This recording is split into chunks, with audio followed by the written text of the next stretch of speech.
जय हिंद साथियों, आप सभी का स्वागत है।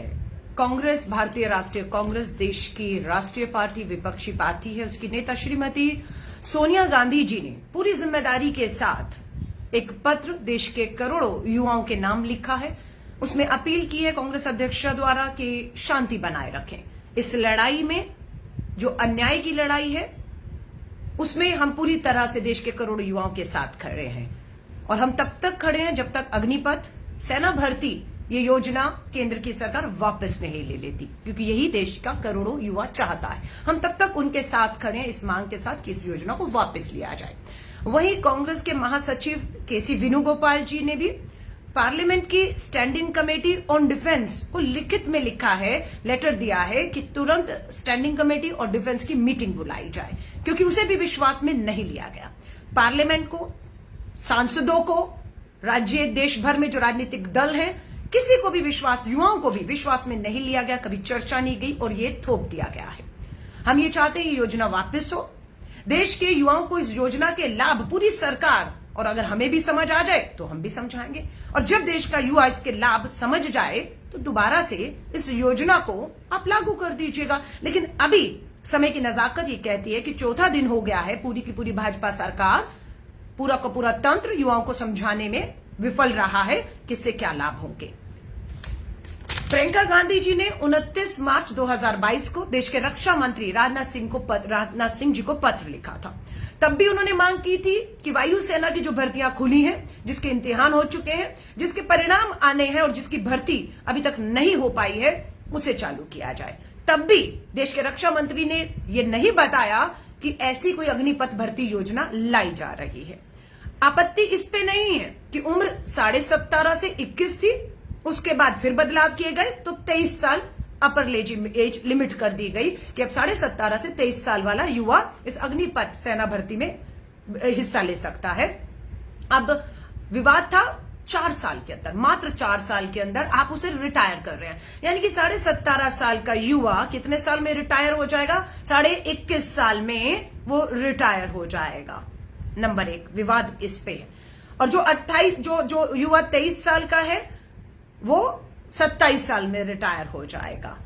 अब मैं सुन रही हूं, ध्यान से सुनिएगा। लेफ्टिनेंट जनरल अनिल पुरी सारे टीवी पर आज चैनल्स पे लाइव थे। लाइव तो केंद्र सरकार के मंत्रियों को होना चाहिए था, भाजपा के नेताओं को होना चाहिए था, सांसदों को होना चाहिए था, लेकिन सेनाओं के प्रमुखों और सेना को पहली बार देख रहे हैं कि राजनीति की जो विवाद खड़ा हो चुका है, फैसला लिया गया सरकार द्वारा, सेना तो उसे लागू कर रही है, फैसला सरकार का है, उस सेना के प्रमुखों को टीवी की राजनीतिक डिबेट में जबरन धकेला जा रहा है। और अगर सोच लीजिएगा, दबाव में जैसे कृषि कानून वापस लिए गए और अगर ये भी वापस लिया जाएगा तो सेना के उन सभी बड़े अधिकारियों की विश्वसनीयता कहूं, साख पर कितना बड़ा चोट लगेगी, जो आज आकर इसकी बड़ाई बता रहे हैं, जैसे कृषि कानूनों में बताई गई, और उसका हर्ष क्या हुआ आपके सामने है। 1 साल तक देश की दिल्ली की दहलीज पर किसान बैठा रहा, 700 शहीद हुए, सरकार को घुटने टेकने पड़े और कृषि कानून वापस लेना पड़ा। आज सेना के, मैं दोबारा कहूंगी, अनिल पुरी जी लेफ्टिनेंट जनरल हमारी सेना में है, उन्होंने आकर आधिकारिक रूप से कहा, वीडियो मैंने ट्वीट किया है, उन्होंने कहा है कि ये 4 साल की ट्रेनिंग के बाद जो ट्रेनिंग दी जा रही है, उसके बाद जो हमारे बड़े बड़े उद्योगपति हैं, उन्होंने नाम लिया, टाटा और अंबानी का नाम लिया उन्होंने। ये जो पूंजीपति मित्र हैं, पूंजीपति उद्योगपति हैं, ये इन सभी जो 4 साल बाद रिटायर कर दी जाएंगे बिना पेंशन के, इन्हें ये भर्ती कर लेंगे, उन्हें विश्वास है। ये कैसे उन्होंने कहा? हम पूछना चाहते हैं, क्या केंद्र सरकार का इन सभी उद्योगपतियों से कोई करारनामा हो चुका है? अगर करारनामा इन उद्योगपतियों का केंद्र की सरकार से हो चुका है तो करारनामा अभी तक देश के सामने, युवाओं के सामने क्यों नहीं आया? कि ये ट्रेनिंग, इसे पहले तो हमें बिल्कुल नहीं कहना चाहिए अग्निपथ सेना भर्ती योजना, बिल्कुल नहीं, इसे कहिए अग्निपथ ट्रेनिंग योजना। ट्रेनिंग दी जाएगी इन उद्योगपतियों के, औद्योगिक घरानों की सुरक्षा के लिए, और 4 साल के बाद, ट्रेनिंग के बाद इन्हें इन उद्योगपतियों को सौंप दिया जाएगा। ये मैं नहीं कह रही हूं, दोबारा दोहरा रही हूं। लेफ्टिनेंट जनरल अनिल पुरी जी ने आज सारे टीवी चैनल्स पे कहा है कि इनकी ट्रेनिंग उनके लिए की जा रही है। मैं आपको फिर दोहरा रही हूं, युवाओं को अपमानित कहां महसूस हो रहा है। पकोड़े तलना या हलवाई का काम कोई भी अपमानित काम नहीं है, लेकिन अगर वही काम आप पढ़े लिखे युवाओं से जो पीएचडी कर चुके हैं, डॉक्टरेट कर चुके हैं, इंजीनियरिंग कर चुके हैं, अगर उनसे आप पकोड़ा तलवाने की बात करेंगे तो अपमान उनका है या नहीं, ये आप तय करिएगा। ठीक उसी तरह ये जो सेना में जाने का एक जज्बा है, मां भारत की सरहद पर जाकर सेवा करके लोग, आज भी युवा सोचता है मैं शहीद होऊंगा भारत मां के लिए और अपनी अर्थी पर तिरंगा लेकर लौटूंगा, ये एक सपना युवा देख रहा है। और आप अगर कहेंगे, मैं फिर कह रही हूं, चौकीदार की नौकरी, डंडा लेकर एटीएम के बाहर खड़ा जवान भी, उद्योगपतियों के 5 सितारा होटलों के बाहर खड़े जवान, मैं उनका सम्मान करती हूं, पर सेना में भर्ती हमारा देश का सेना का जवान अगर उसे इस तरीके से खड़ा किया जाएगा तो ये उसका अपमान है या नहीं, ये सेना का अपमान है या नहीं। तुलना की जा रही है इजराइल के देशों से। मैं इजराइल गई हूं, ये 140 करोड़ का भारत का देश है, 140 करोड़, 30 के करीब हमारे राज्य हैं। दिल्ली की राजधानी की खुद की आबादी 2-3 करोड़ है और इजराइल दिल्ली से भी छोटा एक देश है, उसकी तुलना भारत से की जा रही है। हम सबको अपने गिरेबान में झांकना है। सच्चाई ये है कि 2 साल केंद्र सरकार ने कहा था हर साल 2 करोड़ नौकरियां देंगे, 8 साल में 16 करोड़ नौकरियां देनी थी, हाँ या ना? बाकी बचे 2 सालों में 4 करोड़ नौकरियां देनी थी या नहीं? हाँ देनी थी। अब सरकार क्या कह रही है, हम बचे 2 सालों में 4 करोड़ नौकरियां नहीं, मात्र 10 लाख नौकरियां देंगे। और जो 16 करोड़ नौकरियां देनी थी उसकी हकीकत यह है कि आज 9 करोड़ देश में युवा बेरोजगार है। और ये 10 लाख नौकरियों में की सच्चाई मैं आपको फिर बता दूं, लगभग 62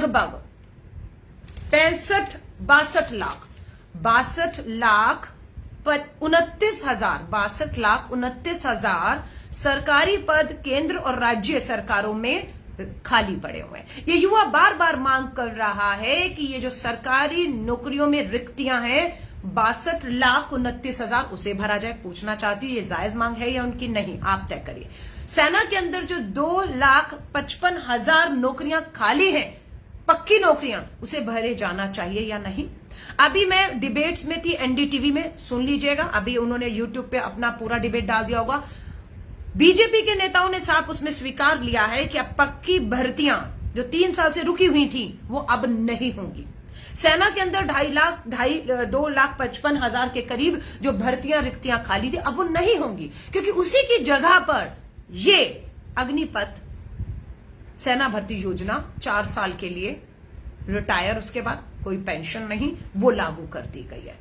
ठेके पर नौकरी 4 साल के लिए बिना पेंशन के, जिसका कोई भविष्य नहीं है, सौंप दी गई है। मैं फिर कहूंगी, जो देश का युवा आक्रोशित है, गुस्से में है, अपना भविष्य अंधकार में देख रहा है और ये सब कर रहा है आगजनी हिंसा, मैं हाथ जोड़कर कहूंगी ये रास्ता नहीं है। मैंने पहले भी कहा है, रास्ता एक ही है, रास्ता एक ही है देश के करोड़ों युवाओं के लिए। जिस भारत की राजधानी दिल्ली में बैठी केंद्र की भाजपा मोदी सरकार ने यह फैसला लिया है, हाथ में तिरंगा झंडा लीजिए, भारत माता की जिंदाबाद करते हुए निकलिए वहां से। आप सेना की भर्ती कर चाहते थे ना, तो आपके लिए मीलों का सफर पैदल चलना, हाथ में तिरंगा झंडा लेकर मां भारत की जिंदाबाद करके निकलना कोई मुश्किल नहीं है। मुश्किल उनके लिए होगा जो दंगाई होंगे, वो तो पीछे छूट जाएंगे। वो जो दंगाई हो पीछे छूट जाएंगे और कानून के तहत बिल्कुल उन पर कार्रवाई होनी चाहिए, लेकिन आप उस भीड़ में शामिल मत होइए। आप निकलिए अपने हाथों में तिरंगा झंडा लेकर, कूच करिए भारत की राजधानी दिल्ली की तरफ, जहां पर बैठी केंद्र सरकार ने यह फैसला आप पर थोपा है। मजबूर कर दीजिए हमारे अन्नदाता किसानों की तरह उन्हें कि वो इस फैसले को वापस ले। अग्निपथ भारत जो सेना भर्ती योजना उसे वापस ले। भारतीय राष्ट्रीय कांग्रेस आपके साथ खड़ी है, आपके साथ खड़ी है। आपको अलग होना पड़ेगा उन हिंसा फैलाने वाले सभी लोगों से जो जला रहे हैं ट्रेनों को, करोड़ों की संपत्तियों का नुकसान कर रहे हैं। मैं आप सभी साथियों से कहूंगी, बिल्कुल बेरोजगारी इस देश का 140 करोड़ की आबादी हमारी पहुंच चुकी है। बताया जाता है 2030 तक इस देश की, हमारे देश की 50% आबादी की उम्र जो है वो बताया जाता है ज्यादा नहीं 25 साल की होगी। 25 साल का युवा 2030 तक, यानी कि 70 करोड़ युवा 2030 तक 25 साल का होगा। बिल्कुल वो अपने भविष्य को लेकर चिंतित है।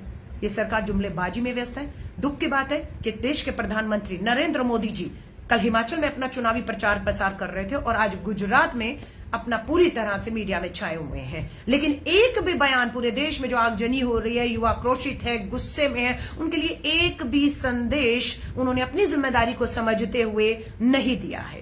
राजनाथ सिंह जी ने तीनों सेना के प्रमुखों को अपने घर पे बुलाकर मीटिंग की और उनको लगता है हल ये है। हल क्या है? उन्होंने कहा कि जो 100 में से 25% युवा सेना में बना रहेगा 4 साल के बाद और 75% युवा जिनकी काबिलियत पे सवालिया निशान लग चुका होगा, जिन्हें बाहर कर दिया गया होगा, जो पहले सिलेक्ट किए गए होंगे फिर उन्हें रिजेक्ट कर दिया गया होगा, उनको 10%, उनमें से कितने 75% में से 10% को डिफेंस की दूसरी सेवाओं में रिजर्वेशन के माध्यम से ले लिया जाएगा। मात्र 10%। वो 10% का क्राइटेरिया क्या होगा? फर्स्ट कम फर्स्ट सर्व होगा। और वो 65% हजारों लाखों करोड़ों युवाओं को क्या होगा? चिंता ये है। तो मैं ये कहती हूं, देश के युवाओं की जो चिंता है, देश की सेना से हर साल 55,000 सैनिक रिटायर होते हैं। हर साल 55,000 सैनिक रिटायर होते हैं। और मैं नहीं कह रही, फिर लेफ्टिनेंट जनरल अनिल पुरी जी ने बताया कि 55,000 तो रिटायर ऑफिशियली होते हैं, लेकिन 1 लाख जवान 30-32 साल की उम्र पहुंचते पहुंचते खुद ही सेना को छोड़ देते हैं। तो आप सोच रहे हैं, हम उस चीन से लड़ने की सोच रहे हैं और हमारी सेना का डिफेंस का बजट कम कर दिया जाता है, सेना की भर्तियों को रोक दिया जाता है, ठेके पर 4 साल के लिए सेना में भर्ती की जाती है। 17 साल के युवा को कहते हैं कि अपनी 10वीं क्लास तक की पढ़ाई कर लीजिए और फिर यहां पर आ जाइए, हम आपको ट्रेनिंग के साथ 12वीं का सर्टिफिकेट देंगे। और जब वो 4 साल बाद बाहर आऊगा तो उसके बाद ग्रेजुएट नहीं होगा, उसके पास कोई डिग्री नहीं होगी, उसके पास 10वीं पास के बाद सेना का अग्निपथ का अग्निवीर का सर्टिफिकेट होगा और निजी कंपनियों में या 10% उनमें से आगे सेवाओं में जाएंगे या 25% कंटिन्यू कर जाएंगे। बाकियों का क्या अपराध है? या अन्याय क्यों हुई? क्या कसूर होगा उन 65% का, जिन्हें आप वापस से मोहताज कर देंगे, बेरोजगार कर देंगे, रोटी के लिए तरसेगा, वो हाथ फैलाएगा, नौकरी के लिए भटकेगा। अगर आप कहते हैं ये नौकरियां तब 4 साल बाद उनके लिए खुलेंगी, तो मैं पूछती हूं, आज ही ये नौकरियां उन सब के लिए क्यों नहीं खोली जा रही हैं जो पहले ही से प्रशिक्षित हैं, पढ़े लिखे हैं, ट्रेंड हैं? उनके लिए क्यों नहीं खोली जा रही है? जब उनके लिए नहीं खोली जा रही तो क्या गारंटी है कि ये नौकरियों को आप 4 साल बाद खोल देंगे?